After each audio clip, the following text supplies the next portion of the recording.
ايه اكتر حاجه بتفكر تعملها قبل ما تنام؟ الاقي بنت. لا يا عم، بفكر في احلام عاديه، بفكر احلم احلام بسيطه يعني مش حاجه تانية؟ لا يا راجل. عيب.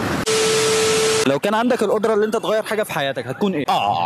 نيجي للسؤال ده، حلو السؤال ده. بص، اغير صحابي واغير حياتي واغير عربيتي واغير تليفوني واغير كل حاجه انا في حياتي. ما حدش فاهم حاجه. انت عاوز تغير نفسك عموما. بيقول لي قول.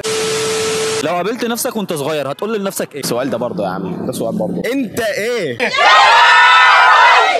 ليه عملت فيا كده؟ هو ايه ده؟ بقول له ليه عملت فيا كده؟ يعني ليه سبتني اخش كليه؟ لو كان لازم تعيش في فيلم كنت هتعيش في فيلم ايه؟ مصلحه مروحه. احي